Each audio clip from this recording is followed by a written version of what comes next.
Well, he is, so Mr. Bartoni is trying to come back from New York by way of Southwest. So he called this afternoon. Yeah, he's probably in New York for a while, and Mr. Farmer told Joe that he was going to be late getting here as well. So Don Bartoni asked me to fill in for him at least temporarily until Mr. Farmer gets here. And I told Don, I said, well, please send an email into someone in the city and let them know what your choice is for chair, so no one thinks I'm trying to pull a power play here.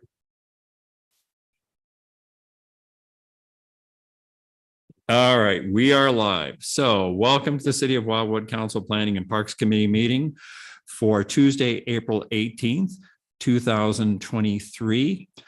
First item on the agenda is roll call. So, Ms. Ripito, are you taking roll? I'd be happy to. All right, thank you. Councilmember Clark? Here. Councilmember Bertoni? Councilmember Ottenberg? Here. Councilmember Farmer? Councilmember McCutcheon? Here. Councilmember Rambo? Councilmember Flasher? Councilmember Galani? All right, and we have a quorum. Thank you. All right, thank you. So since item number one is calling roll and opening comments from the chair, I would recognize Mr. Ed Marshall, who's sitting out in the audience, former mayor and council member, and I guess I would call him council member elect since he won his recent election but has not yet taken office. So welcome. Next item on the agenda would be approval of the minutes from the committee's meeting of Tuesday, March 21st, 2023. Mr. Vunich. Mr. Chair, not to interrupt the proceedings. Is that but, all right? We'll proceed. The council committee is 8 members in total. So with only 4 present, we do lack a quorum. Oh, okay.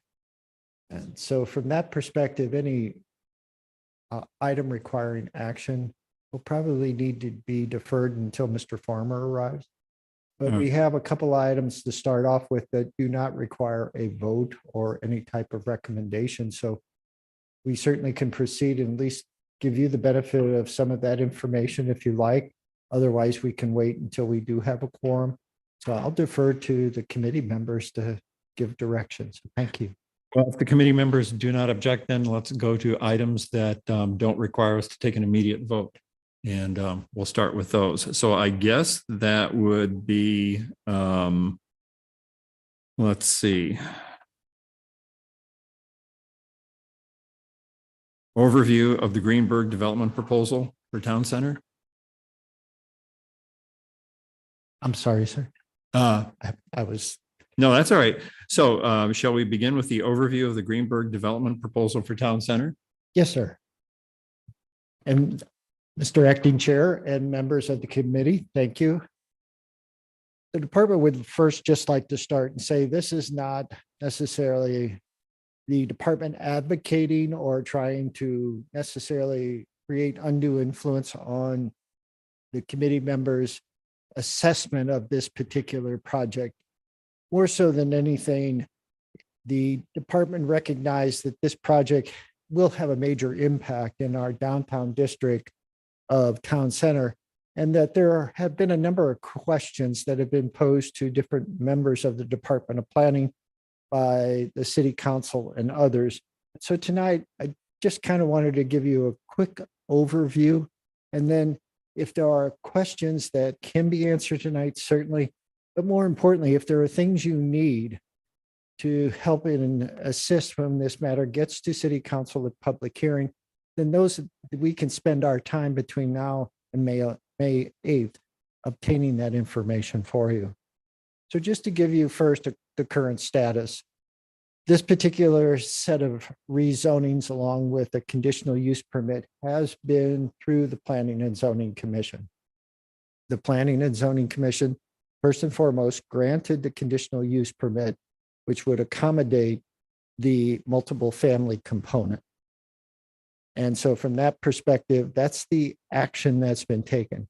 All of the other rezonings are just recommendations at this stage from the Planning and Zoning Commission to City Council, similar to any rezoning, whether it's like Ms. Wilcox going from a commercial to a residential. The commission is just recommending, City Council will make the decision. The public hearing before City Council on all of the components, including the conditional use permit, is scheduled for May 8th. As practice, with a favorable recommendation from the Planning and Zoning Commission on that same regular session agenda, there will be a bill for introduction relating to the matter. Also, under receipt and file, there'll be a conditional use permit, so to speak. And again, if the conditional use permit is in question, the power of review can be exercised. So a lot will happen on May 8th relative to this particular project. The bill, if all goes favorable, will be introduced, and then approximately a month later, the City Council would be asked for the second reading and then final passage. Thereafter, there's a whole lot of steps. As you know, there's the site development plan, which acts as the preliminary plat for subdivision. There's the improvement plans, which are the construction drawings.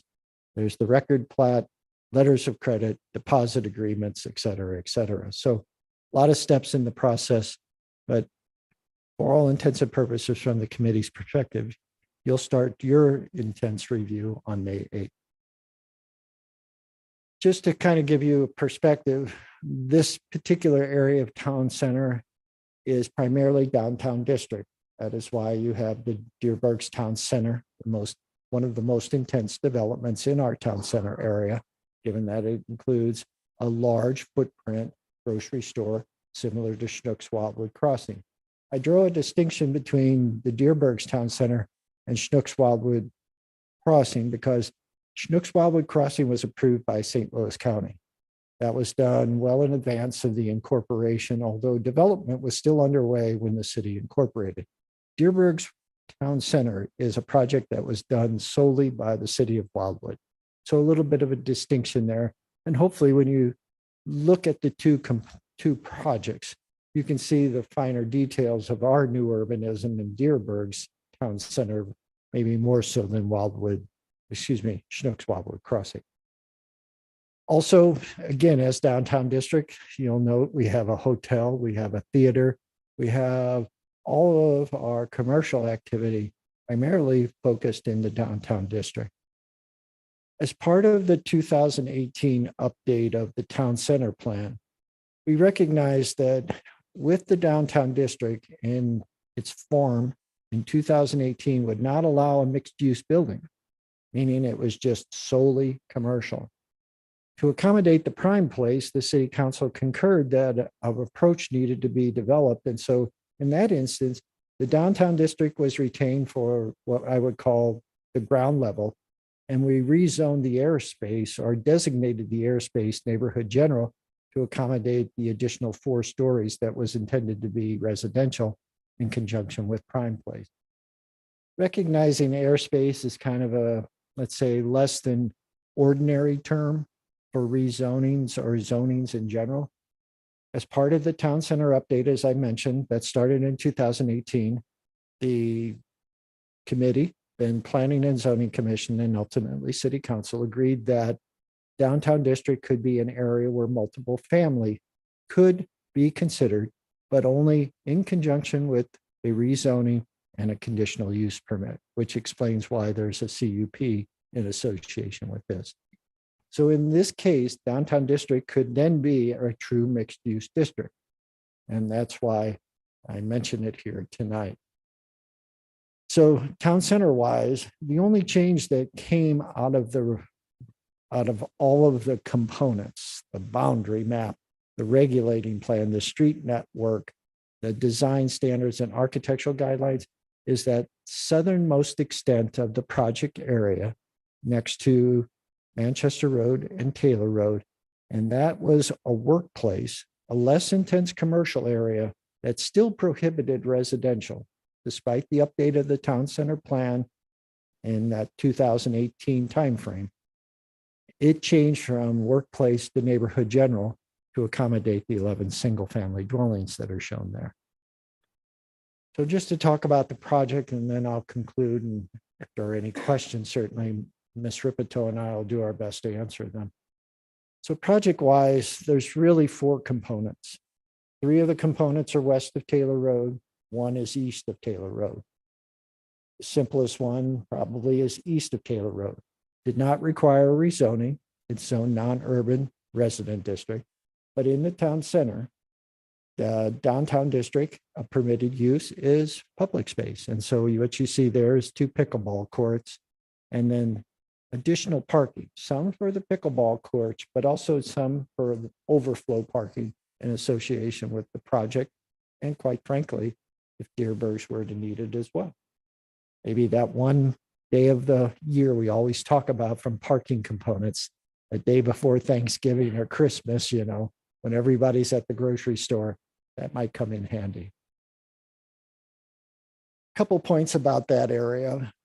We've talked at length with the developer just about the landscaping component in association with the parking area and pickleball courts. We want it to be almost like a garden, so to speak.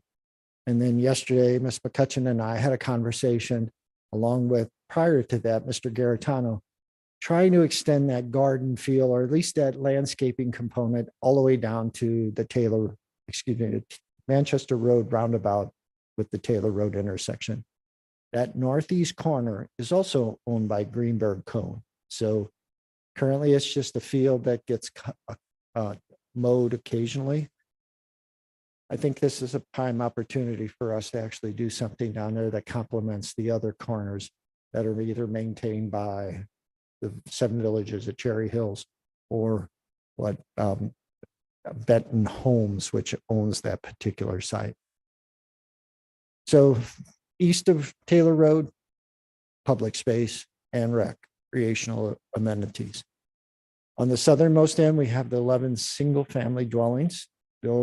They are to be built under the new urbanism. So that means there'll be rear entry garages served off what is the extension of Eastgate, not necessarily an alley.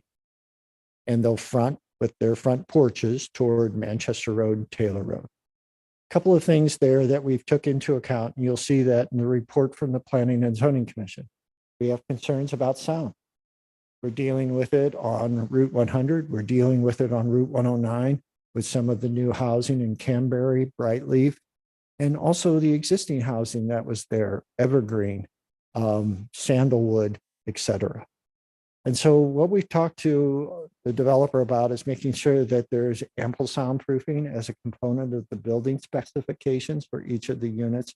And then also ensuring that there is some, let's say, separation between the public and private realm, and achieve that through some type of landscaping component, some type of berm, things like that. So there's still the engagement between the two, but people know where this is where I belong if I'm walking on the street. This is where I don't belong on somebody's lot. Moving to the multiple family component, up to 189 units. Again, I mentioned Ms. McCutcheon and I discussed this yesterday. The one request after the public hearing at Planning and Zoning Commission and before its final action was to give more of a range in types of units. They started just saying 1 and 2 bedroom. They wanted the option of a few studios and 3 bedrooms. And so now the number of units didn't increase, still no more than 189, but there is a bit of a range in the type of units. Amenities associated with that, a dog park, a swimming pool, and then all of the rooftop units will have some type of patio, a cabana, a porte de cochere, can't think of the word right now, my apologies. Some type of arbor or something on top to basically create the public space for those units. All will be served by balconies or patios.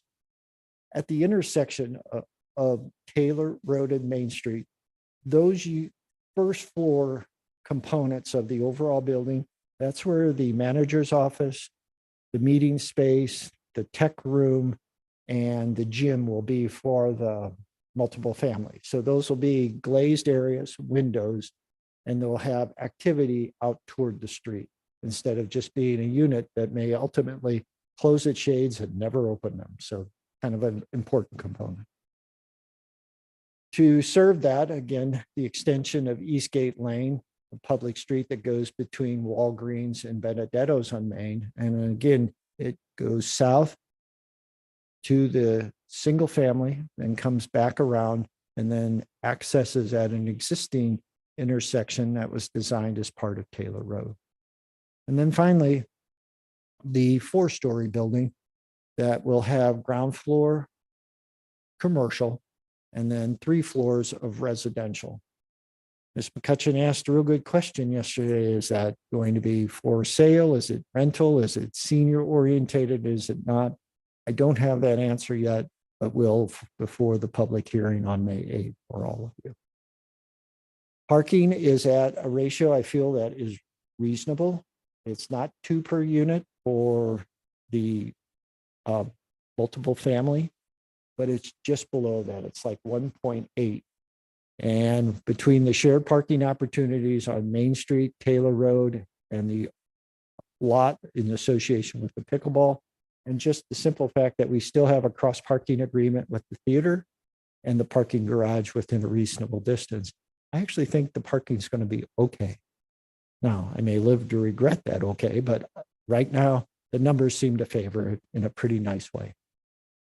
So that's more than I probably ought to have given you, but for the most part, those are the highlights. In the memorandum, I summarized what I believe the Planning and Zoning Commission felt the benefits were. And I do want to emphasize that Tom Lee, our interim city administrator, who is also our economic development manager, I think both he and I have had a couple of conversations, if not more, just talking about, we recognize that a lot of folks in Wildwood just aren't multiple family orientated. You know, they see it as a potential problem area.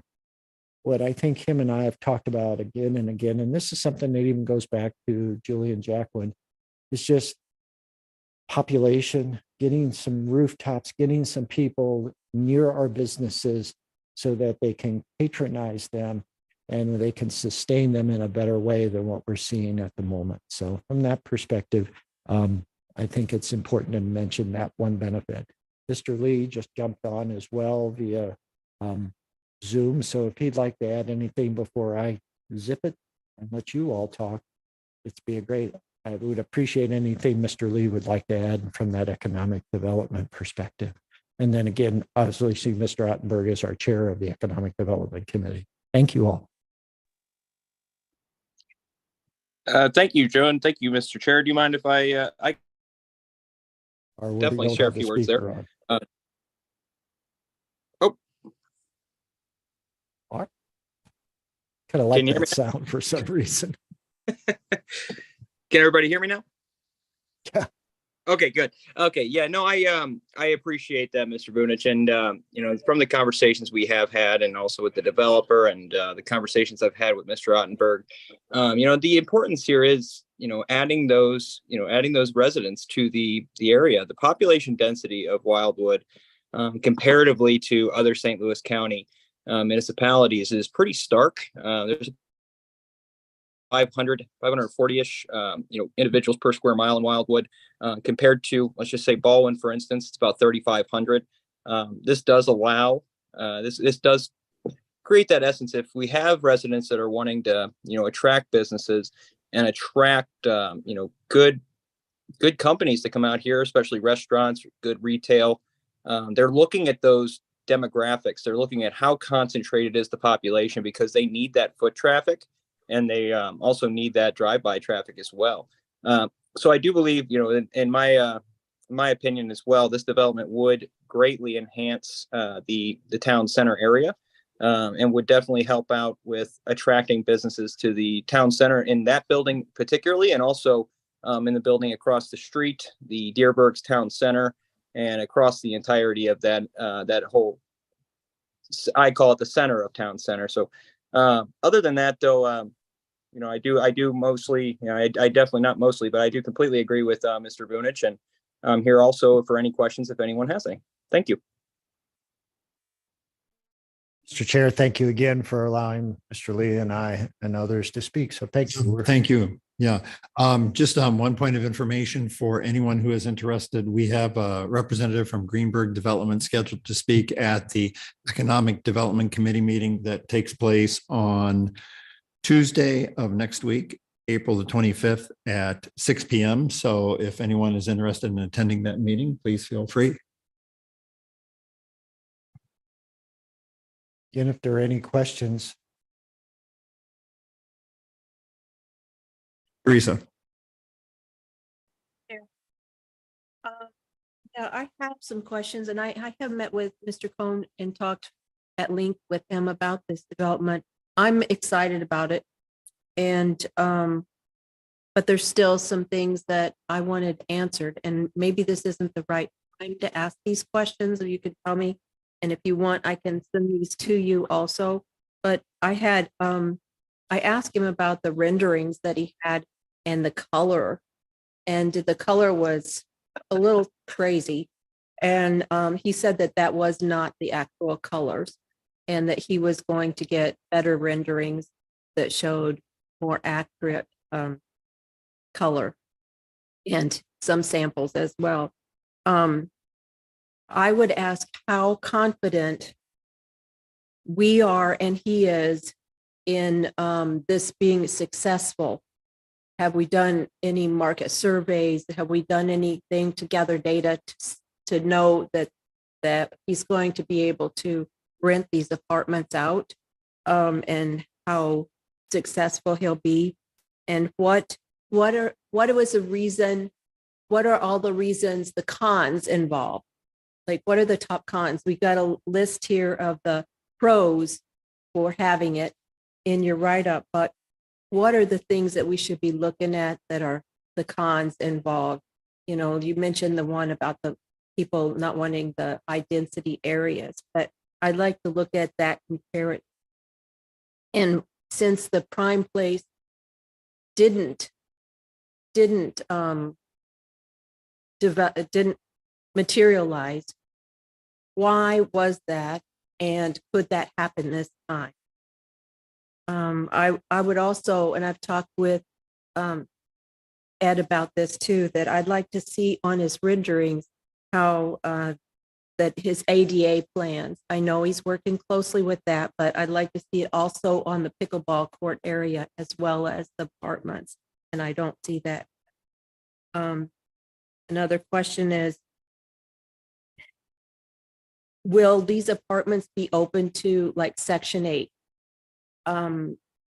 rentals? Because I know that the government in some cases requires that some of the apartments in a multifamily building be rented to Section 8.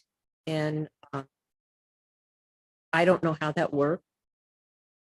So that was one of the questions. And will the pickleball courts, it's in a public place, will that be open to the public at any time, or will the times be limited? I don't know how that's going to work. I think that's all my. Okay, thank you. Mr. Chair, if I could, Absolutely. I believe Ms. Ripito and I have taken some precise notes relative to the questions. And just a couple of things, if I may, just with the liberty of the chair. Absolutely. Please do. One of the discussions that came out of the city council meeting at the beginning of April related to the city's project in Community Park with the pickleball courts, the tennis courts, and the 2 half-court basketball areas. And the direction that the department received was to actually discuss the potential of partnering with Mr. Cohn on these pickleball courts to see if we first can increase the number and then the public-private partnership. So that's something that's in the works. And it's a good question and a good reminder for Ms. Ripito and I. The other thing I just want to talk about, and this is something that I've just seen in practice over the past 40 plus years, quite frankly, multiple family on its own is not necessarily an inappropriate housing type. I think if we all were asked, raise your hand if you've lived in an apartment at some time or another during your, college, after college, when you're first married, et cetera. The problem I think arises with the ownership component. You hear a lot from apartment developers that, yes, we're in for the long haul. And as soon as the project's done and they hit a leasing threshold, first thing they do is put it onto the market. And then investment company then starts looking into it. And that's when you see, in my opinion, the deterioration of the maintenance of the units, the responsibility of the management to the renters and to the community, et cetera.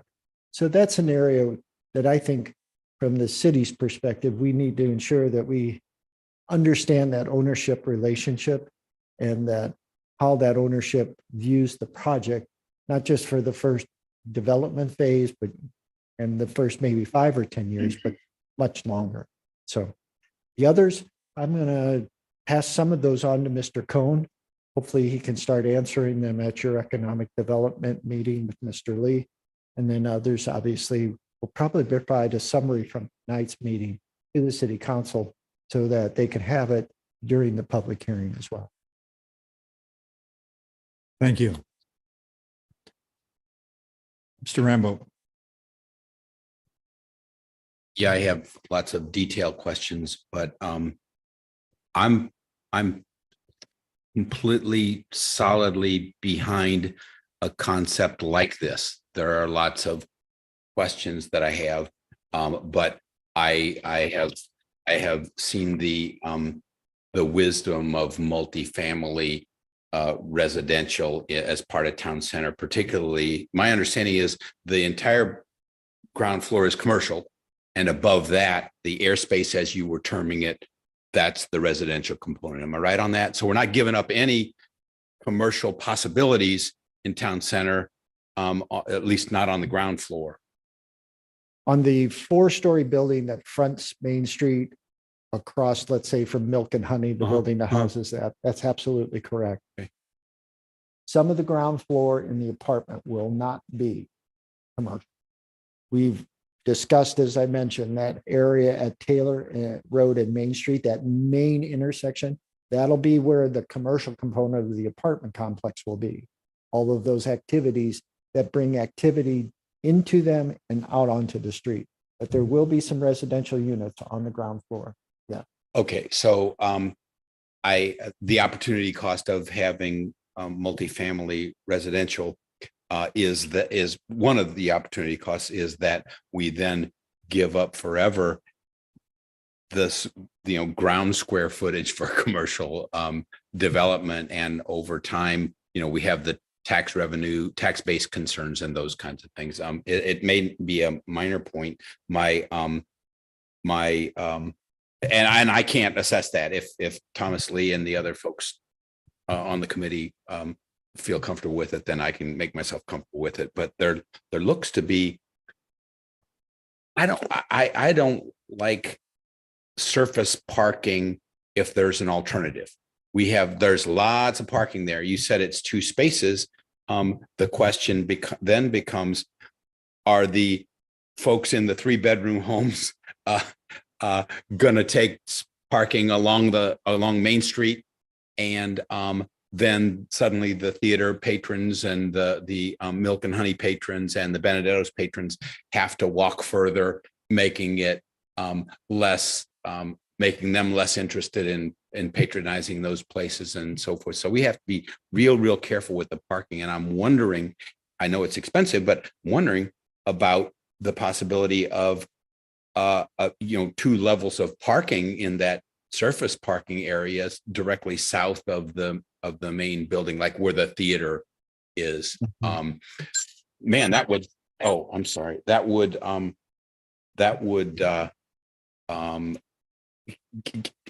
help us gain back some green space, gain back some future commercial space.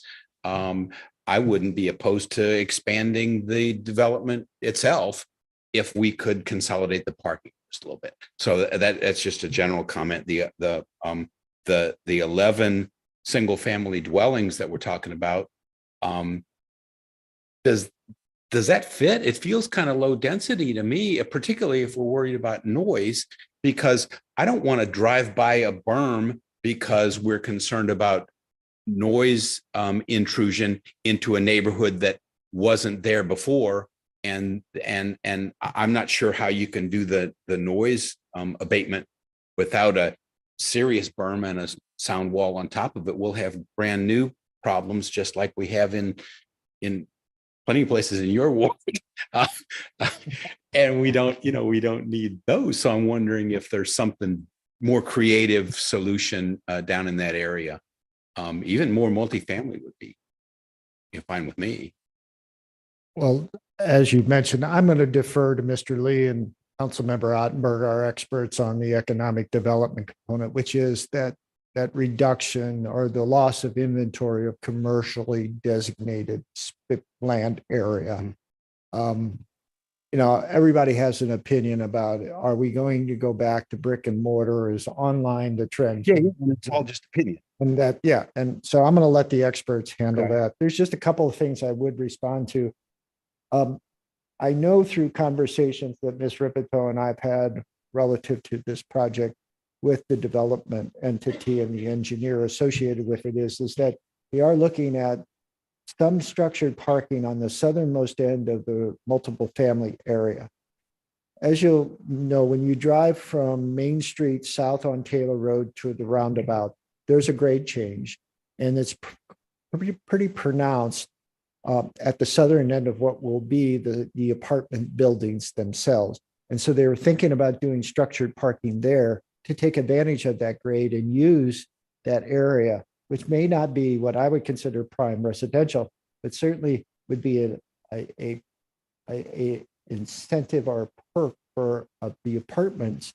If there is structured parking where you can guarantee you can pull your car into something, so that if we It's get out of the weather, and Yeah. you could probably even charge a premium, and they have parking that's closer for them to walk and so forth. And yeah, that makes a lot of sense. And then, and again, your questions they're not questions that haven't been asked, I can assure you. And so in that field of parking that's behind the 4-story building and just to the west of the apartment units, they're talking about some potential carports in that area, a line of carports, so that there is some covered parking as a component of those fields. We have Between the theater parking and the and to the south as well. okay, So I think the recognition is that if your rents are going to be, let's say, in that $2,000 a month area, people want their car treated as well as they do in some regards, and that's not surface parking. Yeah. And so that's some information that I would like to think is being developed and certainly can provide to you as we move forward. good, yeah. I think it's skinny on the parking, regardless of what you said, it's a crapshoot, but there are times when town center, if we have events at Village Green, it's nuts there. It's nuts there, just trying to get into Deerbergs. And I think we can do better with the parking, and also skinny the footprint of the parking. So that would be my biggest concern. And then just with the single family, as you know, over the course of the last few years, maybe not so much during the pandemic, we had different multiple family developers approach the Development and Zoning Review Committee. And the response was always, we don't want it next to us. And so I think Mr. Cohn, Greenberg Development, is thinking that, okay, maybe the transition doesn't start at the road, it starts at the tier north of the road, that being Manchester Road. And that's why the single family is there. It's just a signal to the residents in the meadows, the manors at the meadows, 7 villages at Cherry Hills. We're basically stopping the commercial well before it gets to your intersection. But these are standalone home. I mean, the lots are defined, but the concept really isn't. I mean, those are Detached. villas potentially or something like that. These are just going to be detached, single family dwelling I would liken them as when Miss McCutcheon and I talked yesterday, that those you see as you come into the manors at the Meadows off of Manchester Road, the east. There's the new urbanism ones that front that. Yeah. existing Where street. the bridge is going. Yep, exactly. That's it. That's what I envisioned there. They're nice. Yeah. Okay. I don't know how we're going to protect them from sound without. I just don't think, as I've said, there's a lot of ways to do it. When we had Dr. Thunder in, he basically looked at the physical environment. I just think upgrades to building materials can solve a lot of it, Helps a lot, particularly yeah. with your windows, doors, and the soundproofing you do within the context of the building, the wall. And it may not solve it all. So that's why a little landscaping, small berms. Again, I think there's ways to achieve it. We may not get the reduction down to what you would have, let's say, in the setting in the large lot areas. But certainly in town center, you buy with the acknowledgement that you're in the heart of the community. And slower traffic too. Yeah. So the noise is not as great. I'm not sure of the wisdom of having the fronts of the homes with the front porches facing the traffic area. Because it's not going to be pleasant to sit down on the front porch. But that's to the buyer struggle to with the decide. front- You don't want the rear entry there either. So what's the Yeah. least of the poisons to take? And Yeah. so it ended up being the front porches.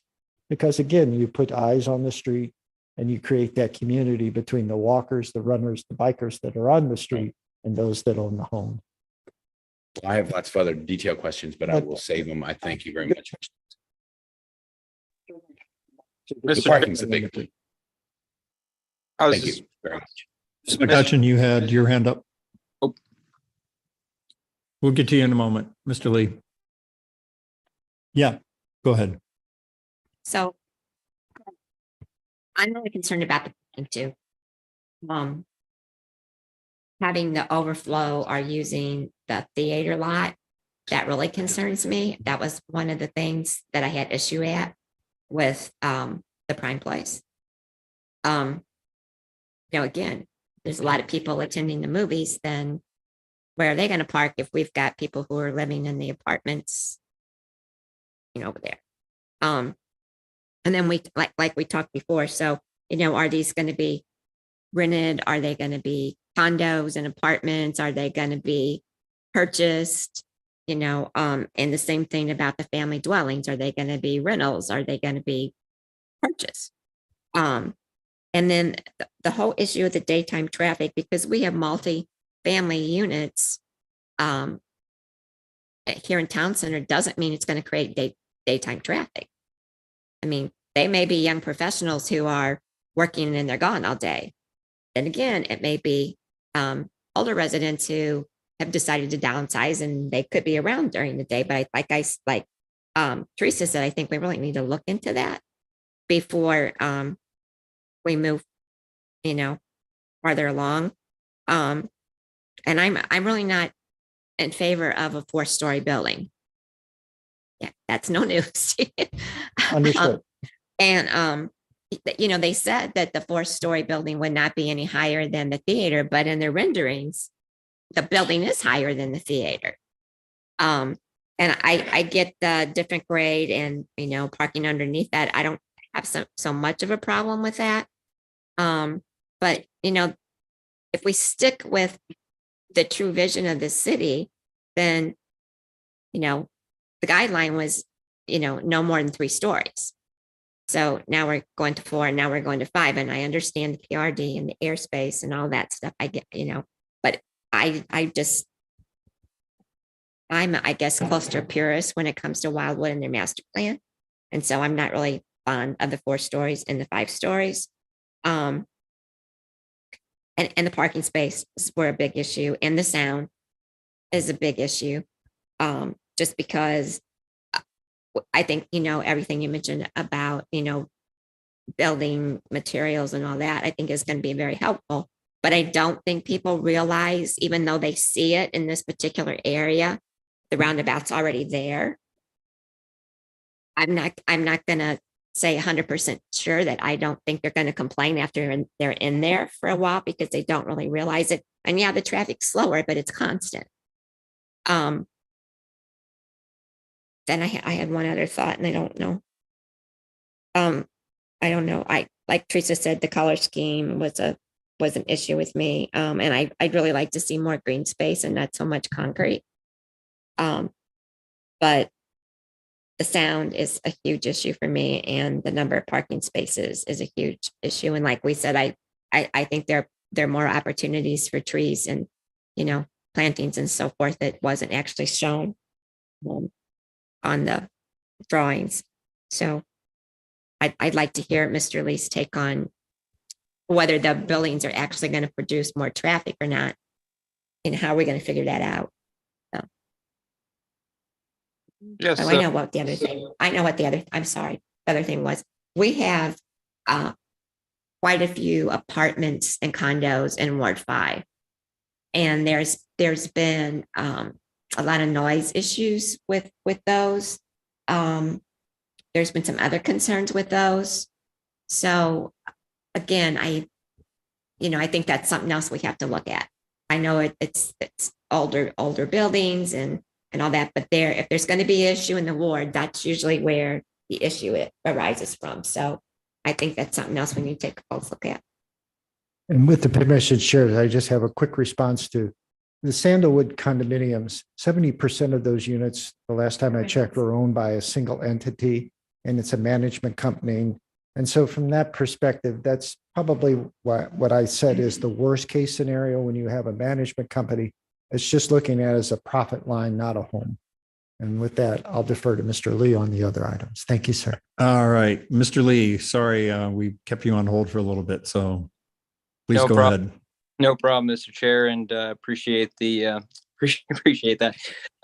There's a couple items there, so I did just kind of want to walk through them, a little item by item here. First and foremost, just want to stress the parking situation and the overflow that would take place within the parking of the theater. I have had a couple discussions with Mr. Cohn, and I actually did come to realize that a couple of years back, and Mr. Cohn can correct me if the dates, but they had originally planned when they put in that theater complex. They had planned and had the original seating that, you could, if you go back to circa 2009, it was the basic seats that, almost remind you of like the ballpark. I think a couple years ago, and like I said, Mr. Cohn and the developers would be able to affirm this, but they did replace those seats with the large, more luxurious seating that allows less people, but it provides a more comfortable movie-going experience. That being said, that allowed for practically half of that parking lot. That's just an estimate there, but a lot of those parking spaces that were originally intended to fill up all those seats and accommodate. In this case, they are no longer, even if the theater is at full capacity, there are going to be those open spaces because the theater no longer has the capacity that it once did. And Mr. Vunich, I assume, could speak to that as well when that change was made. I assume that was something that went through the planning department at some point. So that's the one piece that I do believe that there could be some use out of that parking lot. And also I have had discussions with Mr. Cohn and the developers, and they had brought up the idea, like Mr. Vunich was stating, that there could be the addition of some underground parking at that area where the grading is just right, which would be not only a benefit, to add that additional parking and kind of hide it out of sight, but it would also allow the individuals, this being more of a high class, nice feel, apartment that's going to be attracting those individuals that might be earning a little bit more. They might be willing to say, hey, I have a nice vehicle and I'm going to go ahead and pay the extra, whatever it might be, to make sure it's in that underground parking lot. So the parking concerns, there are some, but I do believe that Mr. Cohn, what he's put together here, and if he could give us additional information on the underground parking too, what that could potentially look like, I think that could be very helpful. But with the overflow over at the theater, I think that there will most definitely be ample spots over there at all times. And it would maybe be nice to say, get a number of, if that theater is at full capacity for a big movie night, what's that number still on the outside? I think there would still be quite a few spots, but just want to, maybe we could look into that and get that number for you. So that's with the parking, and I can answer any questions on that too. But wanted to also move over, a couple items here, like we said, the giving up commercial space, the actual vision here of what Wildwood Town Center is. And just from my experience, speaking with developers, figuring out plans, what we could potentially do here in Wildwood, I will say that the fact that we are potentially going to be able to put in a development that has retail on that first floor and solely dedicated to retail on that first floor, that's a big win. At the end of the day, when I talk to these developers, not a single person that has those kind of funds and has that kind of those resources are looking to develop an actual retail plaza in the sense that we have come to know, in the past millennium. So it's definitely a shift in how developers are thinking and how individuals are thinking in general on how they invest that land. That being said, when I get approached for the lands that are available here, and I'm talking to brokers trying to work out deals, they're always telling me, hey, can we fill in here a senior living facility? Hey, can we fit in just an apartment complex with no actual retail on the first floor? I think the retail being on the first floor and then also being able to provide amenities. One thing also with Mr. Cohn's development, what we talked about was having, it was considered kind of like a Wi-Fi hub, entrepreneur hub, an executive suite area on that first floor where individuals that, aren't even part of the apartment complex could go get free internet access, or pay a slight fee depending on how it's planned. But they would be able to mingle. So this could be college students, could be entrepreneurs that work at their homes and want to go get, change of pace. Or it could just be those St. Louis Community College kids that want to, come out and maybe work on a project in the shared space or maybe in a conference room. And that would be an amazing piece to have here in Wildwood. I think that would be an incubator of, entrepreneurial, being an entrepreneur in general. I think that if a student's there and then you see a big developer come in that's working on a project too, or architect, that fosters ideas and that fosters communication. And I've seen time after time within other cities that have done, a similar approach. First, what they do is they lay down high-speed internet across their city, like we are doing right now with our internet project. And then they start capitalizing on that internet project by adding amenities that would, put an exclamation point on, hey, here's the Wi-Fi. We have good, Wi-Fi services here in Town Center. And I believe that could be a great addition to the city. And it could be a great addition to making this town center a truly new urbanist approach. I mean, the walkability, I do believe, and it would be nice to have, an exact answer of, okay, then we already have, 85% individuals interested in potentially, renting, this out of this apartment complex. I would be interested to see those numbers if they exist. I know that it is something that's hard to tell without putting it on the market to get a bite. But I have seen before, whenever you put in an apartment development that is in an area that is so close to retail, so close to the shopping center, so close to town hall, eventually a village green potentially. All of those things muster up to be a great spot for those up and comers in life or individuals that don't want to have a mortgage, to be able to come in and live a really healthy new urbanist life. And I think that's what a lot of Wildwood represents, is that, walkable lifestyle, being able to enjoy the amenities here, but also enjoying the wildlife because it's a short drive out. And that being said too, a lot of individuals right now, they maybe want to live in Wildwood, but they just do not have maybe the funds to buy a nice house out here. And they're looking at the interest rates that are currently being charged on homes, and they're hesitant. And that's actually something that the federal government has been studying, because a lot of individuals are avoiding home ownership at this point because of that. So this is a solution that provides a bridge for that individual to, for the up and comers, if you will, to fill in, get their footing here in Wildwood, and eventually, once they get comfortable enough financially to be able to move out more rural areas and get a nice lot of land. So I think this is a excellent way to, bridge that gap between, the individual coming in and looking for space and just having home ownership in general. That's a major piece. And I think that's something we're seeing across the nation. And unfortunately, we are just not seeing developers willing to just say, hey, with this space or even any other space that is zoned for commercial, they are not willing to just build an Applebee's here, or they're not willing to build even Target scaling back. There's every single retail company that puts those specific developments together.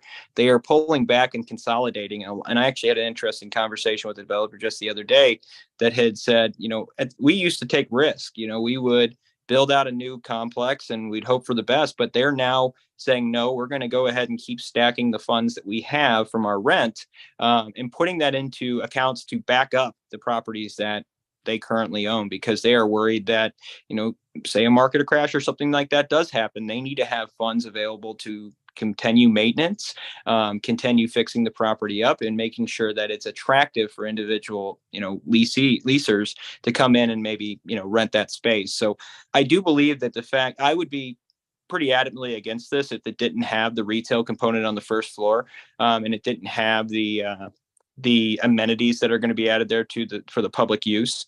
That's a major piece here, and I do think it'll promote the true ideas of new urbanism. And I know that the Wildwood Master Plan was looking at Town Center as a place that could be that one-stop shop for any individual that might want to park in the public area, and then move throughout the entirety of the town center to get a lot of shopping done or just have a good day out with their family.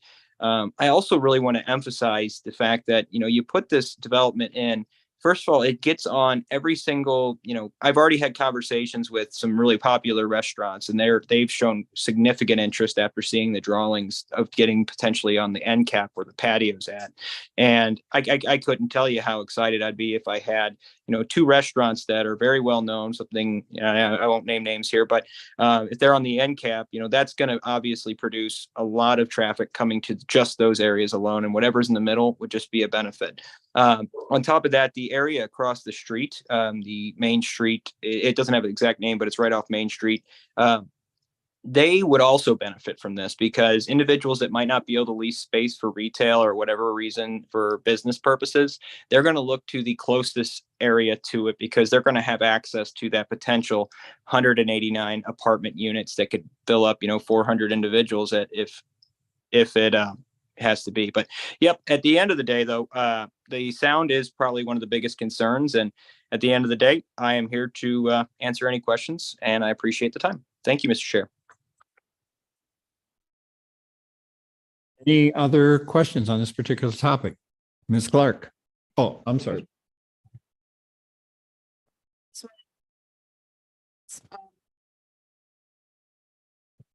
Mr. Cohn indicated that the rent will be about $2 per square foot, which is real competitive and for those apartments, but it's competitive, but more luxurious than others. And as I understand, if I'm not wrong, we are to capacity. We are full in all of our rental apartments as of now.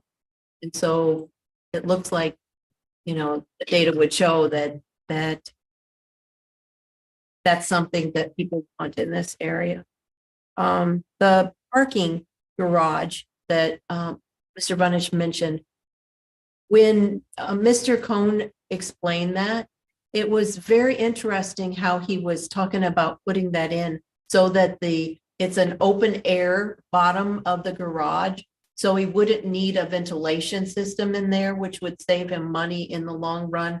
And if that's the case, maybe he could put some kind of a sound barrier on the south wall of that garage to keep that parking noise, reverberation from inside that parking garage to the home. And then the other side would be in the ground, because it's up against that slope. And unless something has changed, he said that there was no age limit. It wasn't for seniors or any age limit on the.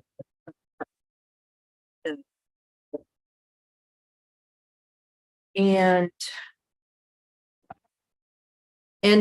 what I see about this is him being the one that's doing this. He's very concerned about Wildwood and doing the right thing, and he's listening to our suggestions. So I think that that's a really important thing for us to look at. putting this in. They just come in here to make the money, or he's very concerned about doing it the right way. So if we have any suggestions, I think he's very open to hearing them and considering anything that we have to offer to him.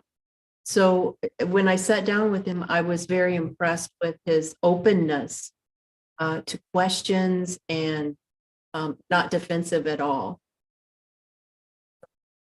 Thank you, Mr. Farmer. I may have missed this because I arrived here a little late, but did we talk at all about I'm looking at the plan, the two little pickleball courts in the parking lot and stuff. Yes, sir. Did we talk about incorporating the other pickleball court situation? Yes, sir. That's a discussion that's underway. Okay. I'll wait then till we get some of that stuff. I mean, we can move on to other things. You weren't here when I mentioned that next Tuesday at the Economic Development Committee meeting, we will have someone from Greenberg Development there to present the proposal. So anyone is welcome, obviously, to attend that meeting if they have some additional questions that they would like to ask. Thank you. Are there any other questions on the Greenberg development?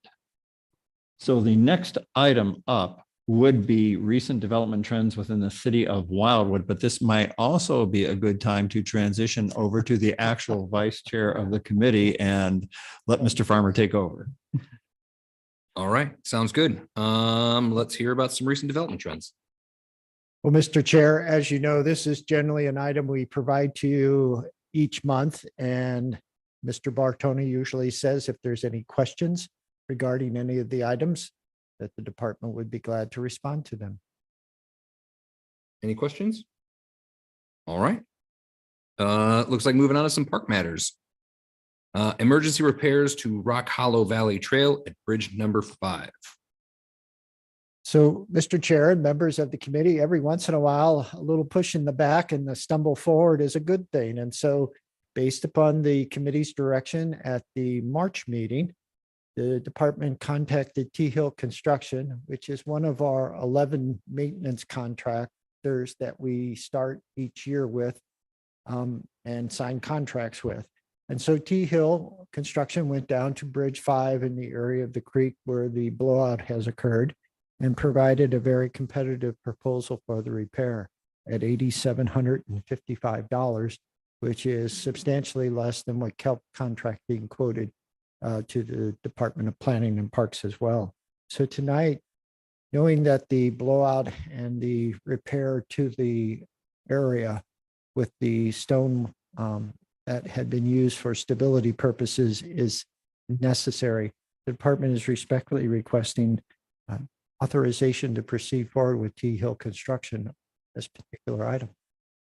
All right. Does anybody have any questions? Yes, sir. That works too. All right. We got a motion second. Mr. Ottenberg. All those in favor? Aye. Aye. Anyone opposed? Guess not. Any abstentions? All righty, sir. Let's fix this With all culvert. sincerity, it's a good suggestion and it ended up working out well for the city. Awesome. Okay, moving on to special events and trail closure requests.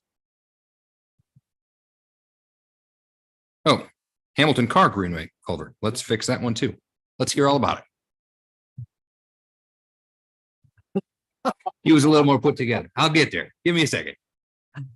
Thank you, Mr. Chair. Mr. Chair and members of the committee, just before beginning the presentation, there's a few photographs I'd just like to show you.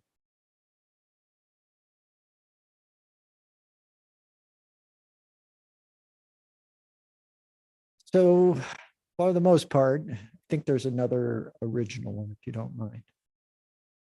So when the department began this particular discussion with the committee members, this is pretty much how the railing system looked over that culvert that allowed the trail to be installed. And so as you can see, a couple boards were missing. One of the boards was actually visible from the trail itself and just looked like a bit of a dishevelment. So the first step was, okay, let's see what we can do based upon the direction from the committee members. And so that's the next photograph.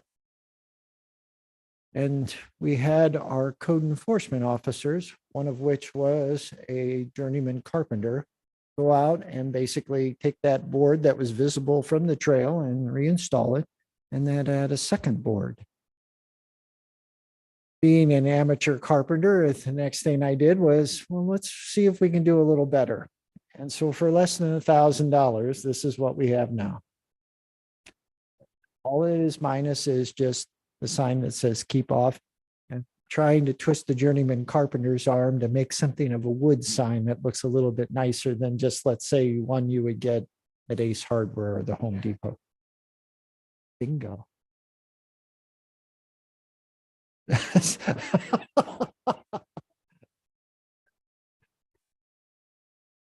If there's no objection from the committee, I would ask Councilmember Rambo to maybe talk to his peer and see if he would be willing to do that, because I think it turned out great just from our efforts of our two code enforcement officers.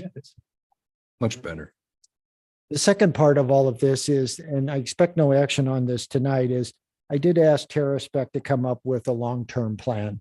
Because as you can see, we did nothing to the piers and the post that stabilized the structure. It's okay, but as we talked at our last meeting in March, it is in need of a final solution. And so tonight I'm presenting to you just what we think might be that final solution. There's been no cost estimate developed, but for the most part, just giving it to you to see, and then we'll get back to it as we get into the budget for our fiscal year 2024.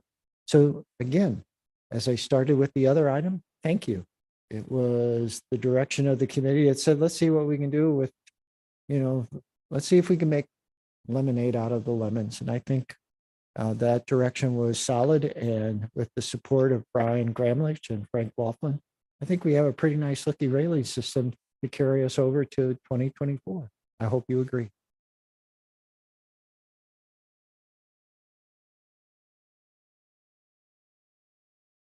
Awesome. Yes, ma'am. Just a question, Joe, that entire balustrade, the vertical one, do we have any idea what that would cost? I do not. That was all part of that overall like $6,500 proposal from T Hill Construction to replace. What we found through the efforts of Ken Keitel at TerraSpec is for a bridge to have the appropriate height for railing is 54 inches. That's what that is. For a culvert, it's 42. So the plan that I presented to you will reduce the height, remove the horizontal slatting, do vertical, which is not climbable, and then basically replicate in some regards those pilasters and just the finer points of let's say a railing system that I think would be consistent with what we expect in Wildwood. So no, but as part of that, we'll get you an estimate on this as we get closer to that budgeting cycle in October. So we know what we're talking about in terms of adding it either as just a maintenance item in the operating revenue for the department or a capital item. And did you motion of going ahead with what you have or going ahead with what approving that you're done with this and for the vertical one in 2024? Not to have fun with this, but the only motion I would ask is make Council Member Jaxie to basically create the sign. So the reason I say that is I think at this stage, you need to know a cost estimate for that type of railing replacement. And so until you have that, I would not ask for any motion. But I was very pleased with the outcome of the railing, which is on the direction of the committee, and I wanted you to see your success. Awesome. All right. Now let's talk about special events and trail closure requests. Again, thank you, Mr. Chair. Mr. Chair and members of the committee, at our March meeting, the department presented a proposal, which would have been a policy that would have restricted the use of our trail system during the months of April through October on weekends. That policy is consistent with what the state implements in Castlewood State Park And Castlewood State Park does include portions of the Al Foster Memorial Trail that are in Wildwood, as well as the unincorporated county, and property that actually farms a portion of the Rock Hollow Valley. And their property is at the foot of the Al Foster Trail and extends north for a certain amount of distance until it then becomes either St. Louis County ownership or Great Rivers Greenway ownership, all under the same lease with the city of Wildwood.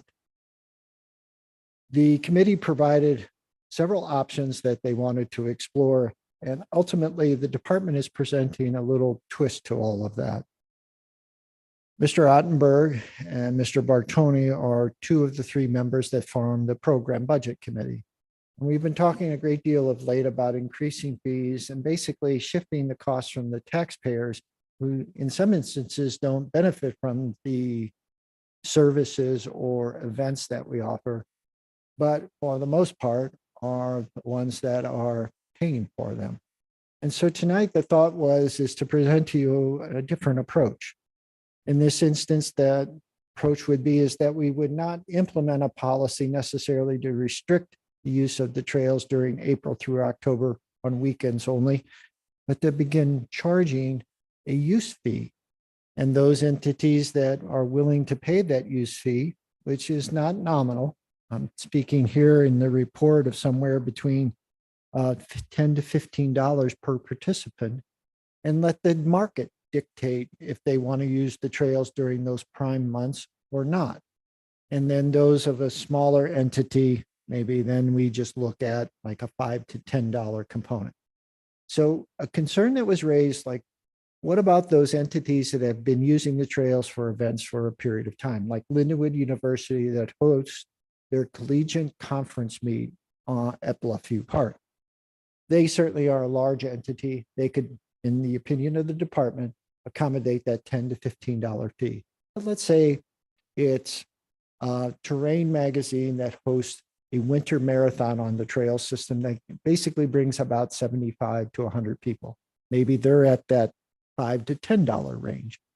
All in all, what I guess I'm offering to you tonight is, instead of restricting the use of the trails that everyone enjoys, let's see if we can raise some revenue from it and let the market make the decision. Is it too much or is it not that much? And we'll proceed forward with the event. But in the instances where we have, let's say, 300 participants, we could see a nice return. And that money then can go back into maintaining the trails and ensuring that the trails are in the best shape they can be for all users, regardless of event or not. Thank you. Awesome. So do you need anything from us? Well, I'd like Mr. Ottenberg, if he wouldn't mind, given he's a bicyclist and he was part of the program budget committee's discussion about fees and just getting revenues, and just get an impression from him. And then I would like to request a motion, maybe proceed forward to the next step with this approach. No, Mr. Vunich is talking about the things we talked about in the program budget committee, which is to try to, where we can, take some of these events and make them at least revenue neutral and possibly move the cost burden from the taxpayer over to the actual participants without creating an undue burden for the participants.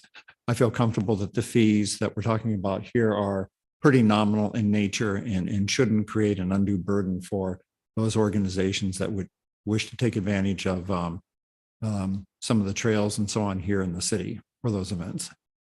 And I would be happy to make the motion to move forward with this. Sure. Microphones.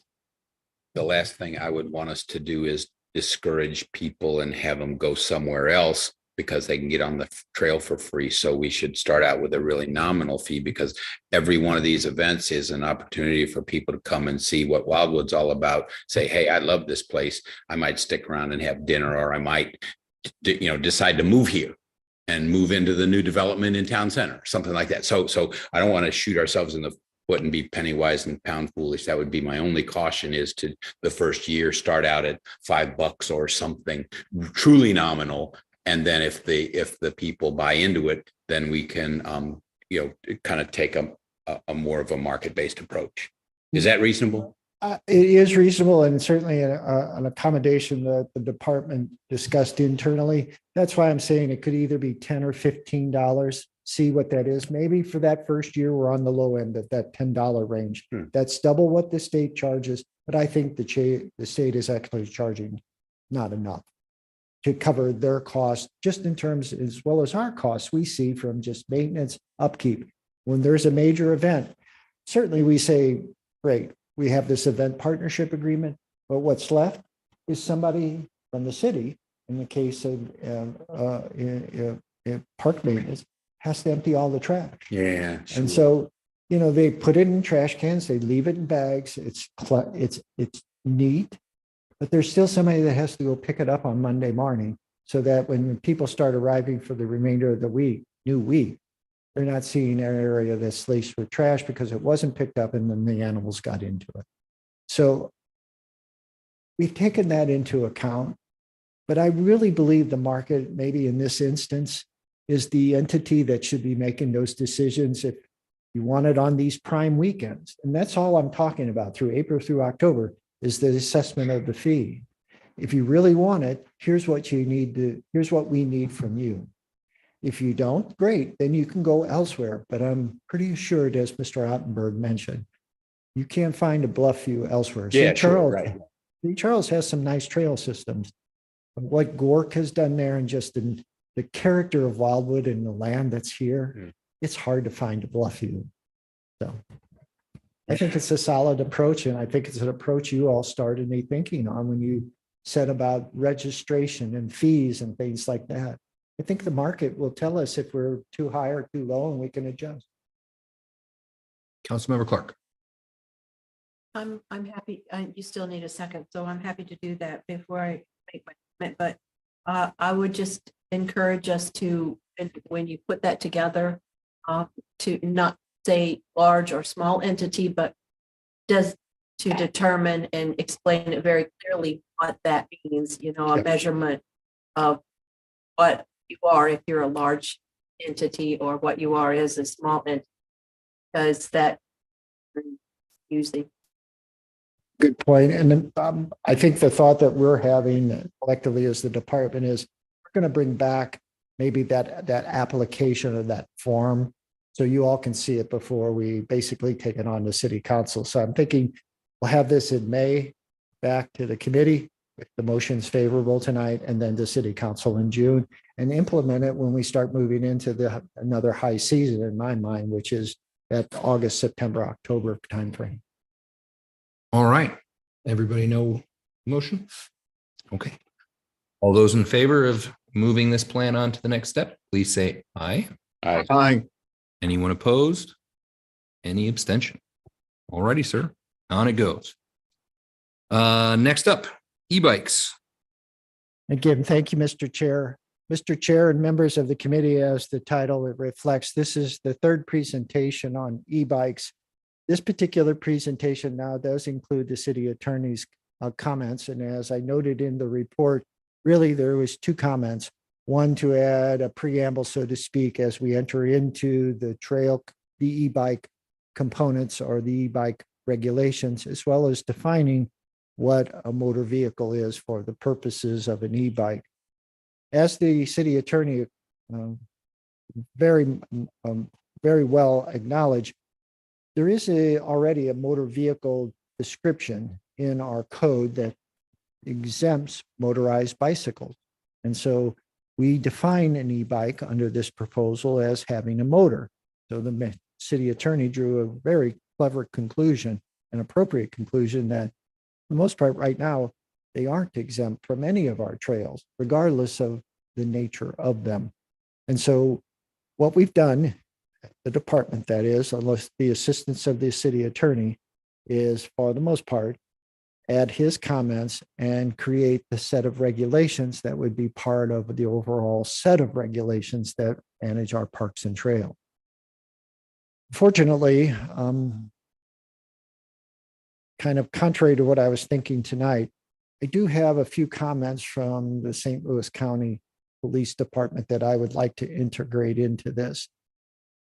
Officer Rennick, which is our park and trail officer, has identified that certainly there is basically three types of bicycles that e-bikes that he sees on the trail. And one is truly just a motorcycle.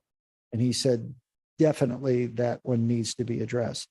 He says there are a couple of others that he sees more with the, let's say, senior population. And I can say that because I'm part of it. So I'm offending no one but myself, hopefully. But he would like a little bit more clarity on that particular component.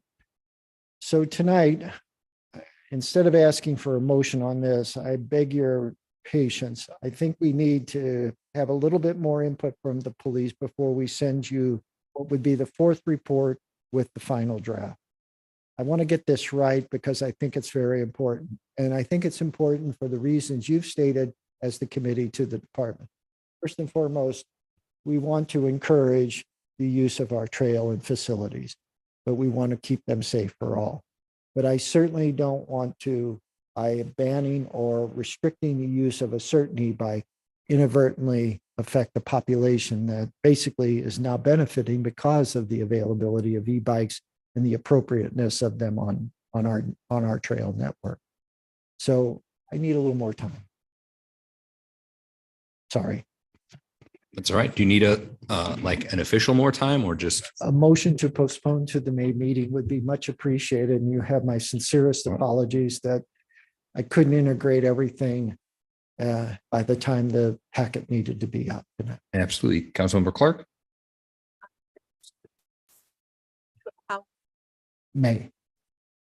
All right, seconded by Mr. Ottenberg. And I can say, as a son of a, I guess, elderly person that has gotten on his e-bike lately, he used to ride his bike all the time and then he couldn't. He's back to being a happy guy again. So I'm all for making sure this is right because I like my dad very much when he couldn't ride his bike.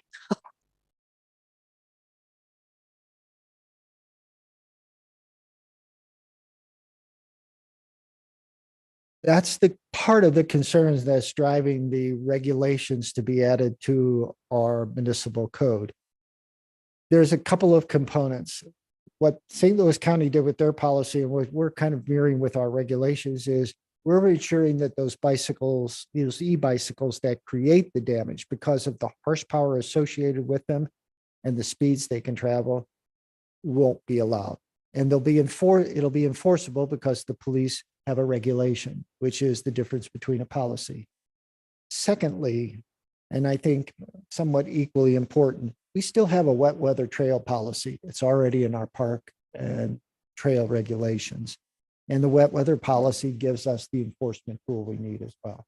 So combining them together, eliminating those that create the damage and ensuring we don't eliminate those that don't, and applying our wet weather policy as we have, I think we'll be okay. I'll ask because what I heard you say was I'm sort of an elderly person. I just realized you said I'm the son of an elderly person, which is a whole different thing. I'm almost elderly, I guess. I feel that way sometimes. I have a comment. Your document talks in several places about user safety is paramount. Safety in general is paramount, but I'm not as concerned about some knucklehead on a high-powered e-bike crashing into a tree as I am the safety of the other, the pedestrian, the people that are walking on the trails and so on and so forth, and of course, city liability. So those are the paramount concerns. And maybe you should consider changing the verbiage a little bit. And that's why I want to, again, talk to the police department, because under the proposed regulations, the maximum speed of an e-bike is 20 miles per hour under our definition. But how do you figure that? Yeah.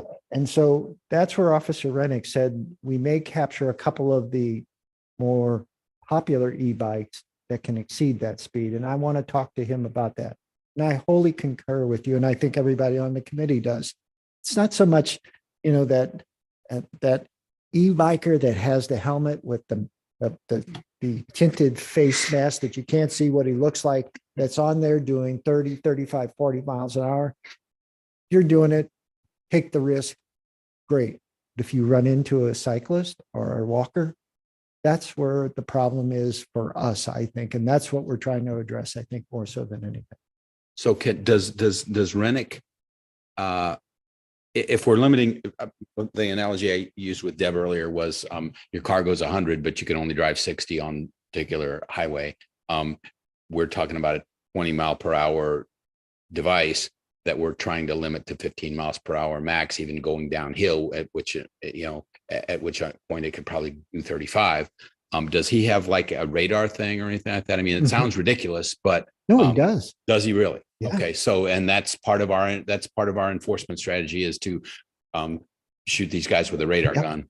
Definitely. Okay, That, previous city councils has the wisdom to basically agree that we needed an officer, a true police officer out in our Mhm. parks and trails, as a regular 24, not 24 hours a day, but you know what I mean, 7 days a week, doing the enforcement that we need, getting to know the people that are regulars on our trail. Officer Rennick has done exactly that and done it very well. And so, yes, he has all the tools that a regular officer, let's say, that patrols our streets, roads, and highways. And so he can use all of them. That's why I'm a real advocate for not doing like the county with a policy, because we have a policy, you can't do that. Well, how are you so going to what? stop me? Yeah, A regulation, you can't. We can write a summons and we get that person into court. So Ms. Clark. was just looking back over this and I can't remember from reading it. Is there anything about in the definition of motor vehicles or motor? I don't know if it was called vehicles, but to address a motorized wheelchair? Because we Those do are- have people in town that, we already exempt those.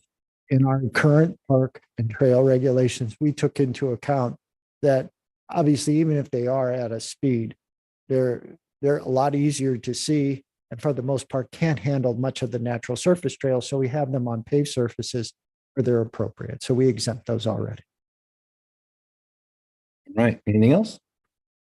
Okay. All those in favor of giving our city staff a couple more weeks to get this sorted out, please say aye. Aye. Anyone opposed? Any abstentions? Yeah, not a problem. I hope we get it right. I'm excited to see what we come back with. Okay. Winterizing restrooms, that's hard to say, at Green Pines Park. Thank you, Mr. Chair. Mr. Chair and members of the committee, as previously discussed, in an effort to cut costs during the development of Green Pines Park, the restrooms were installed to just be seasonal. And as with most Wildwood parks, the ever increasing popularity leads to demands of better bathrooms. So that being said, we did receive requests in regards to making this bathroom that could be used in the winter as well. The department reached out to the original park designer and contractor that did the initial work and requested a bid to add heating to the restrooms. The proposal received to update this facility was just under $8,000 and includes heating the actual equipment room where the water pipes are, thereby ensuring that the pipes wouldn't freeze over the winter and it wouldn't need to be winterized.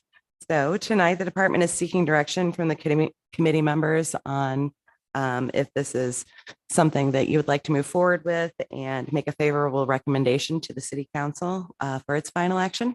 So that being said, that concludes the department's presentation. If you have any questions, myself or Mr. Vunich would be happy to do our best to answer them. Thank you. All righty. Any questions? Yes, ma'am. so how many of the park's restrooms are already? I would defer to Mr. Vunich on that one.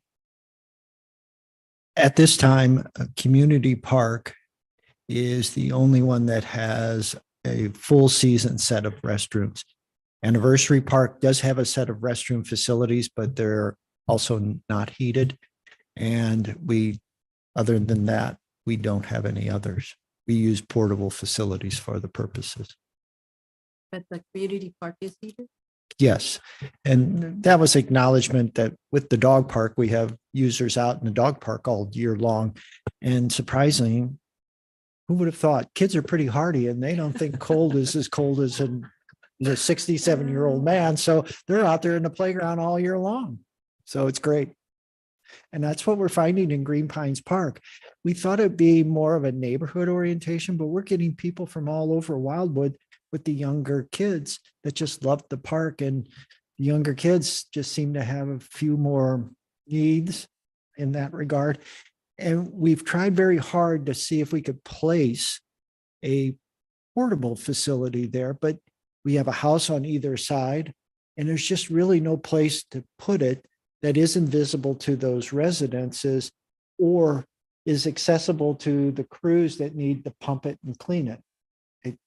It's a problem we haven't been able to crack, or a nut we haven't been able to crack, a problem we haven't been able to solve. Thank you. All right, Mr. Rambo. Yeah, this is a bit of a tangent. I have a specific question later, but do we have any plans or intentions for what I consider the crown jewels of our system, the Al Foster Trail system and the Bluffview Trail trailhead for restrooms? Because those places seem like they could really use year-round restrooms as well. It's a very good question, and it's a bit of a long story, and I'll do it as quickly as I can. When we did the upgrade to the Al Foster Memorial Trailhead and added the additional parking, the new pavilion areas, et cetera, we went to the state of Missouri, MDNR, and requested a public permit to tap into one of the groundwater wells to basically create a full season restroom facility. There is a state law that basically says that if there is a utility that provides service in that area, they have to authorize the granting of the permit, allow the variance. Missouri American Water would not grant us that variance. They said, we can provide service there, so we're not going to allow you basically to tap into a groundwater well. And so MDNR would not issue the permit. Well, we have more leverage with Missouri American Water now that they're trying to put that pipeline through. Can we? We can certainly ask them. It can't hurt. And it was a devastating blow because we thought because we've torn down these homes that were in the floodplain. Sure. But we preserved the wells because we thought, what better way? We can get groundwater, basically have restrooms, and then we can heat them, and we'll have a facility where we have the largest crowds by far. How can we help with that? Because that seems like a kind of a no-brainer to me. I think you already have. You've given me that direction. And with Mr. Lee, I think given his background, he knows the people to talk to get this resolved, I think. Okay, so that's one. The Bluffview, it's more problematic because there's no water source. There's no water source there. We'd have to drill a well. Okay, and so 10K plus the facility. Yeah, and we're probably talking anywhere, well, you know that better than I, probably in the tens of thousands of dollars. Yeah, it'd be 10K. So thank you. My question though is, did we just say how much to heat the restrooms, or did we specify any technology, or what kind of heating system are we putting in? Because there's all kinds of choices that are, more or less environmentally sound, more or less problematic in the future, that sort of thing. What did we do? You don't mind? No. Well, we immediately struck a line through solar panels. Okay, yeah. Well, it's Wildwood, right? So, Mr. Keitel has done this on a couple of occasions in other communities. That's why we chose that approach. The city of Jennings and I think it was Florissant both had facilities that were seasonal. They got the same kind of response. We need it year round.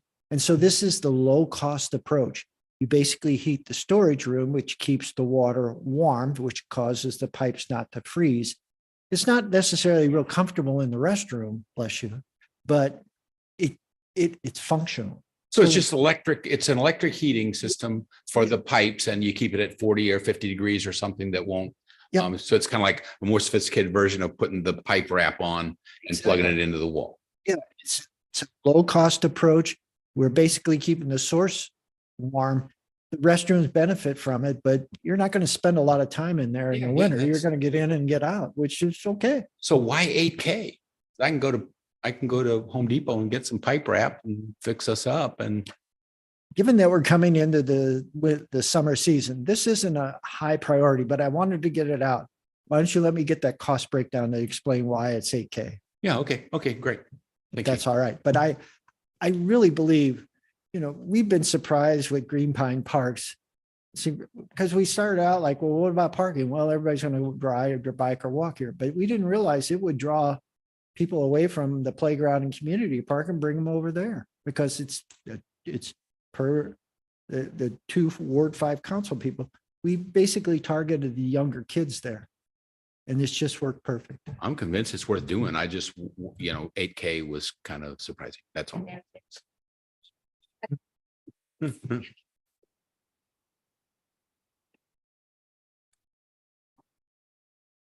And the other thing we're getting now is people want us to basically make that small pavilion rentable. We just do it on a first come, first served basis, but people are finding that it's a great space to have a little party for your kids. And so we're debating that internally just to see how that might be managed. So, but it's just a popular place. You all did a great job again. Having a young child, it being fenced, that helps. Baby cages.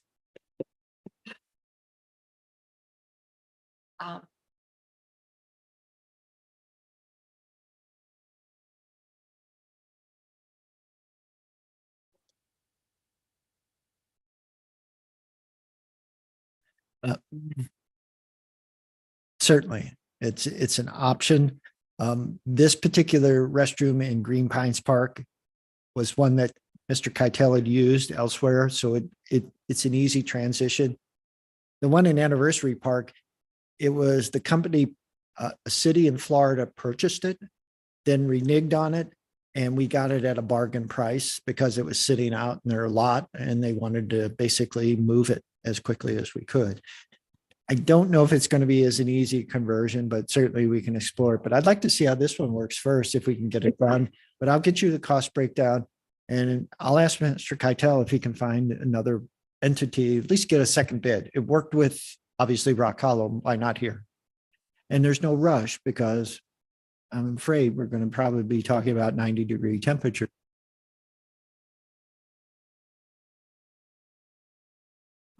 All right.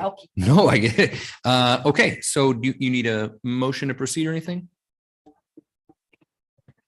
All right, something else you might want to look into. I happened to go to St. John over spring break, which is a little island in the Caribbean. It was very nice, but a cool part about the island is much of it is a national park. So there are places that they have, I noticed they had, I would call them permanent portable bathrooms, like that somebody was coming in to drain. They weren't connected to any type of sewer.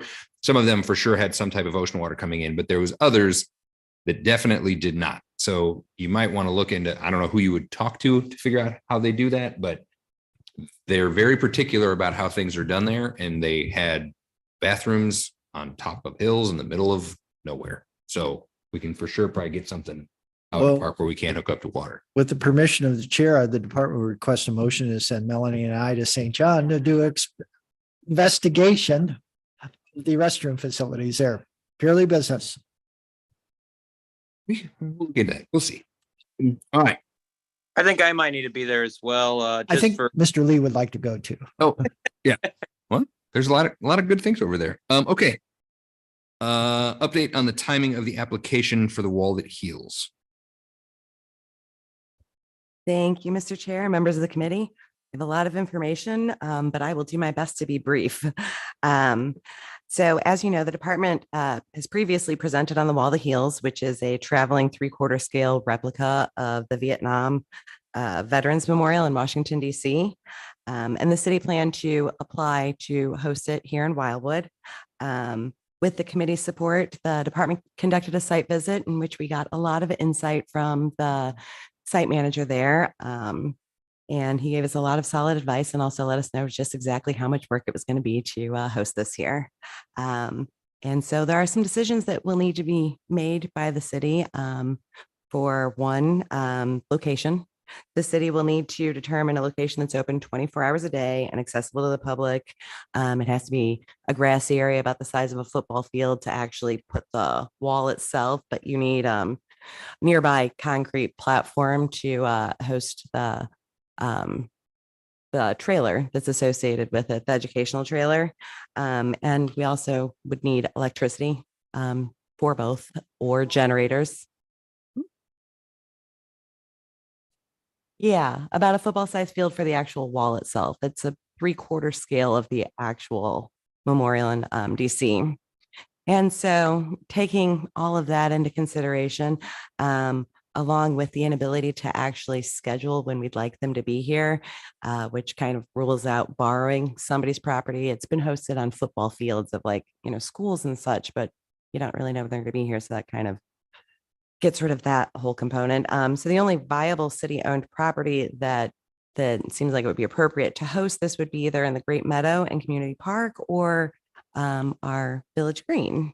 And so although Community Park would be a lovely setting, parking is kind of concerning over there. And that was definitely one thing that they said, that you need ample parking, and we would have to probably put in a temporary gravel lot, which does damage, and the field, so lovely. Whereas Village Green, we have ample parking in this area. It's also very accessible, right off 100 and such. And it would also bring people into town center. And so therefore it could also bring people to our businesses, but it's far enough off of 100 that you don't get the noise as much per se, because you kind of want a somber, serene environment to host this. And so that would be the department's suggestion as to location. Volunteers, the site manager in Warrenton made it clear that the application will not even be, considered seriously unless there's already a committee in place. In order to, they would be in charge of promoting the event, organizing the volunteers, breakdown, setup, people that would be there throughout the 24 hours for information and such.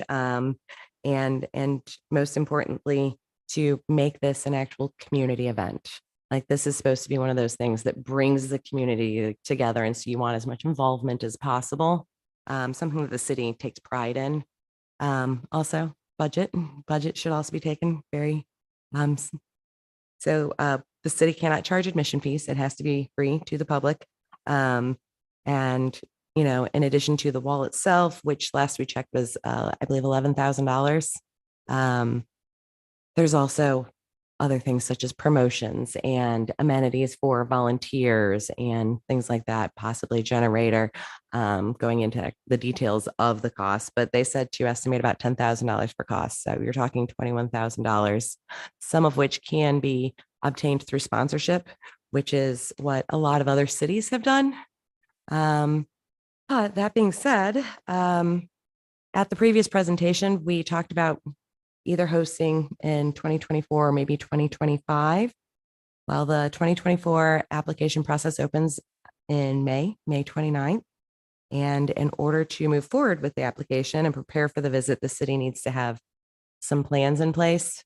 The application process is open until October, but we're a little underprepared for it at this point. And these are decisions that definitely need to be made and looked into, and costs associated, getting a committee together. There's a lot.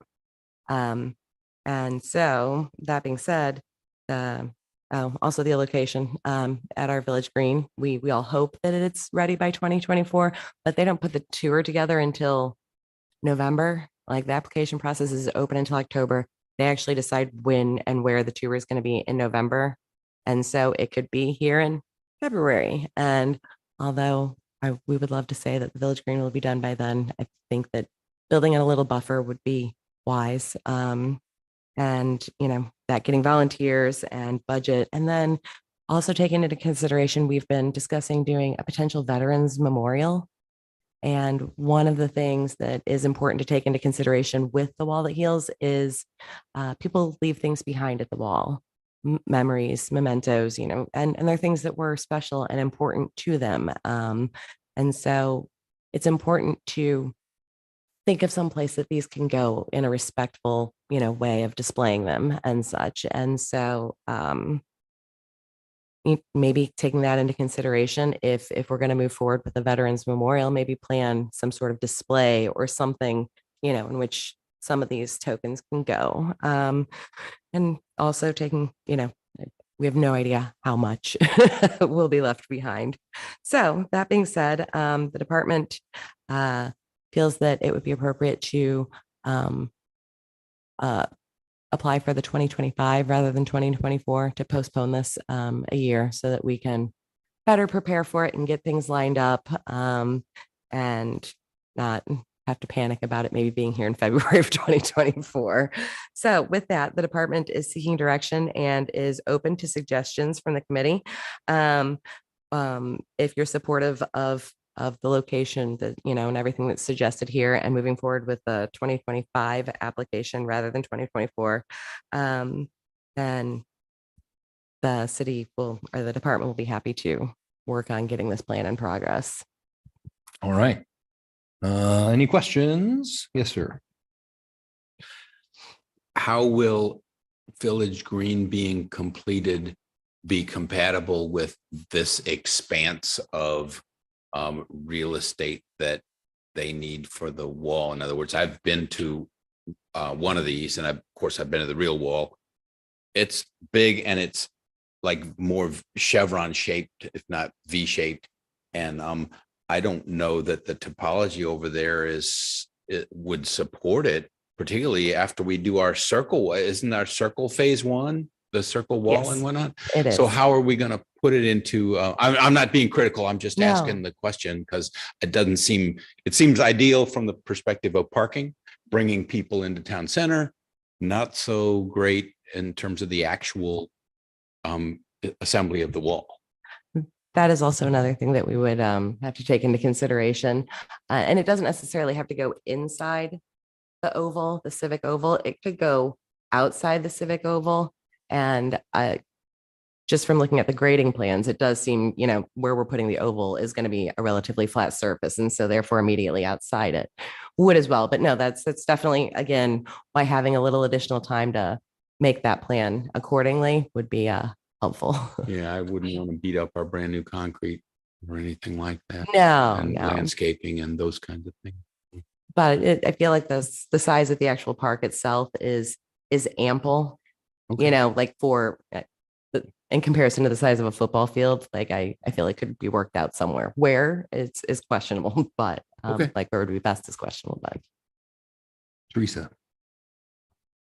I guess I would be okay with putting it off to 2025, but before we decided on a location, I would like to see just an overlay of it on a map so we can see how it fit and where it would accommodate best than just assuming that it's going to fit, or, Absolutely. All right. I might just suggest, I think going into 2025 is a great idea. I also am wondering if maybe it would be a good idea to have a, call it task force or search party or whatever we're going to call it, very limited amount of people that can kind of start to help put some of these logistical things together, because I kind of agree. I like the idea of the Village Green, but I also don't want to put the Village Green in and then immediately wreck it with something. So I think that there's some other options, certainly, depending on how some of these development plans go, those will be done in phases. There's lots of open space around here. I'm sure we can get it figured out, but I think having a person and that can maybe help put together a volunteer pool and think through those things that you guys don't actually have to do, you can sort of do that in support, would be ideal. So I might suggest, if anybody would like to make a motion about pushing this to 2025, also forming a very small subcommittee to figure out some of these logistical details. Anybody? I'll make that motion. All right. Motion by Mr. Ottenberg, second by Ms. Clark. Any discussion, thoughts, concerns? Okay, all those in favor of the motion? You got it, Melanie? Yep, All right, thank you. all those in favor of the motion, please say aye. Aye. Aye. Anyone opposed? Any abstentions? All righty. 2025, here we come. If I remember right, the next two in-person and virtual recreation programs and facility reservations are usually kind of for information things unless there's something pressing. Mr. Chair, if Ms. Ripito would mind, just kind of a real brief update on the Hometown Heroes banner program, Sure. because sometime next month we'll be installing them. And I thought maybe if she wouldn't mind just giving you a very brief kind of overview. Absolutely. As Mr. Vintage said, we are getting ready for our first Hometown Hero display. So as soon as we can find contractors to install the brackets, the pole brackets along Manchester, which has been very challenging and more expensive than we had originally anticipated. But the brackets and the banners should be up the end of this month or the very beginning of May, and they'll be up for at least 30 days. We might let them linger a little longer just for publicity and so that people can see them. We also ordered a couple of informational banners. So they actually have a QR code so that people can QR straight to our website if they're interested in it.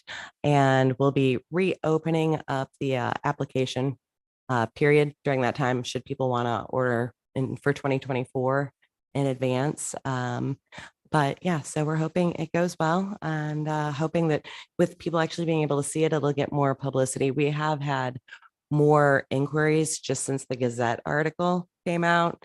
And depending on how many inquiries or how many banners are ordered before our next installation for Veterans Day, we may think about doing an additional order for that holiday, but it's completely up in the air right now. But we're all very excited. Yes, Any ma'am. questions?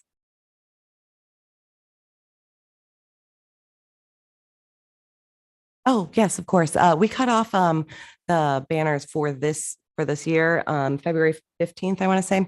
And yes, we had, I believe it was 9 hero banners and 1 business banner. And then the city of Wildwood did purchase one for, thank you for your service from the city of Wildwood. And then we have 1 business and 9 heroes. So. Anybody else? Yeah.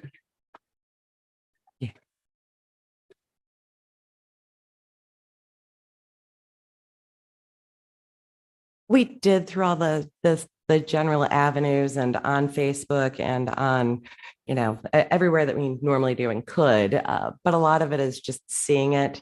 From what I understand from other cities, I mean, Manchester, even, I think more than doubled the number of banners the second year, and they're running out of light poles, now to put the banners on. So I feel like it's promising, and we do have the room for expansion should that happen. But people have to see it, not everybody's on our website or on our Facebook. Is this something that maybe in time, the new software system will be able to take over ordering of that and tracking that stuff, or is that a whole separate deal? Currently, we are using RecDesk, which is the same thing that we use for our events, and memberships there.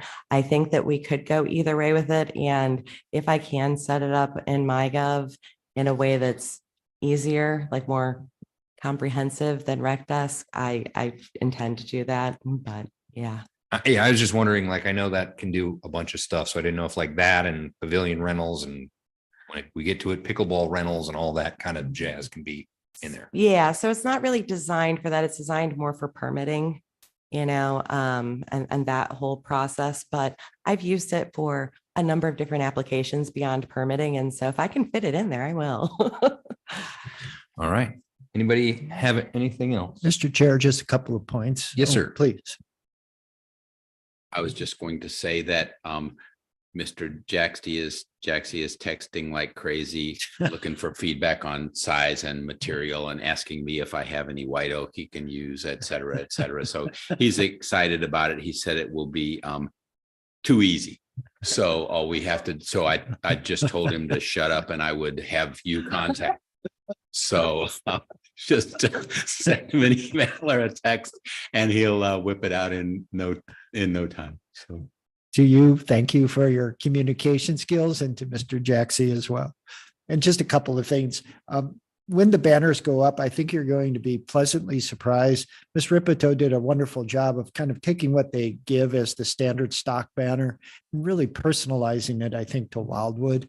And I think it just turned out great. And also, per her idea, we're also going to send a card that she designed that'll basically say thank you and for your support of the program. And it's just, she did a couple of extra things that I think really made it special for Wildwood. So thanks. We wanted people to be able to order it for a gift for somebody, and so it was also letting them know when the banners would be hung. So oh, now I'm getting examples of former signs. What did you think of that? That's nice. He does great work. So I'm just going to tell him to that you will reach out to him tomorrow. Okay. All right. All righty. Well, I got to supply the materials and he'll do the labors. All right. Does anybody anything else they would like to add? Yes, ma'am. just as a side note, I don't think you were here, but we deferred the minutes, correct? To the end of the meeting because we couldn't take a vote on them. All right. So just a reminder that those are still out there. Well, now that Thank we're here, you. would anybody care to make a motion to approve the minutes, or does anybody have any questions? Mr. Ottenberg. I will make a motion to approve the minutes. All right. Maybe you want a second? Ms. McCutcheon is going to second. Any questions or concerns on them? All right. All those in favor of approving the minutes from the March meeting, please say aye. Aye. Aye. Anyone opposed? Any abstentions? All right. Meeting minutes are approved. Yes, ma'am.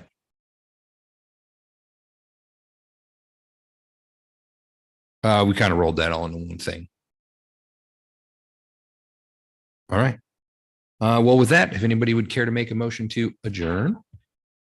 Okay. I just want to thank for bringing up Piper because I at United Technologies I used to do R&D development and formulation on ethylene propylene dyeing rubber pipe wrap, and I really do love rubber products because I work with them a lot. Well, I hope you get a penny for all of the each foot. No.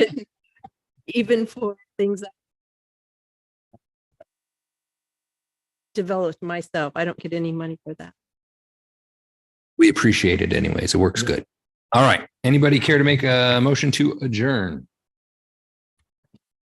Mr. Ottenberg, non-debatable. All those in favor, please say aye. Aye. Aye.